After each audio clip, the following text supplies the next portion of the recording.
ډېر ښه خبر. ملګرو، دا 40 نور مملکتونه څوک دي او ولې به دوی اشتراک کوي؟ افغان حکومت لخوا څوک تللی دي؟ دا ټول په ویډیو کې له موږ سره وګورئ. قدرمنو لیدونکو، السلام علیکم، وخت مو په خیر. په قطر کې د طالبانو سیاسي دفتر یوې سرچینې بي بي سي ته داسې ویلې ټاکل شوی چې د شاوخوا 10 هیوادونو د بهرنیو چارو وزیران او ځانګړي استازي د امریکا او طالبانو ترمنځ د تړون لاسلیک مراسمو کې ګډون وکړي. ټاکل شوی سبا دا تړون د قطر په دوحه کې لاسلیک شي. د دې تړون لاسلیک به له افغانستان د امریکایي ځواکونو وتلو ته لار برابره او ورپسې به د سولې بهیر بل پړاو بین الافغاني خبرې پیل شي.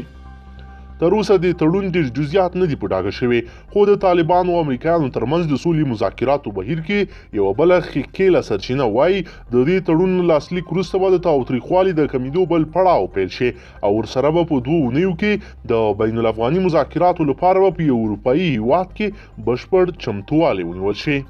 په قطر کې د طالبانو د سیاسي دفتر ویان سهیل شاهین بي بي سي ته بیا داسې ویل د طالبانو او امریکایانو ترمنځ د سولې تړون به سبا د فبرورۍ 29 له غرمې وروسته لاسلیک شي.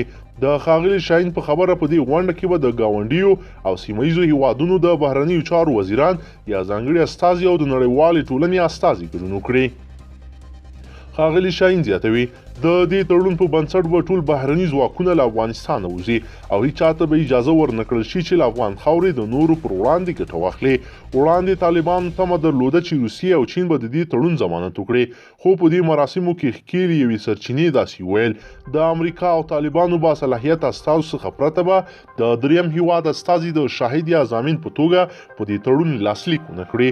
خو په دې مراسمو کې د سیمه ییزو او د نړۍ د نورو هیوادونو استازو ګډون د دې تړون نړیوال اهمیت څرګندوي. بلخوا افغان حکومت له طالبانو سره د لومړۍ رسمي ناستې په نیت یو 6 کسیزه پلاوی قطر ته استولی دی.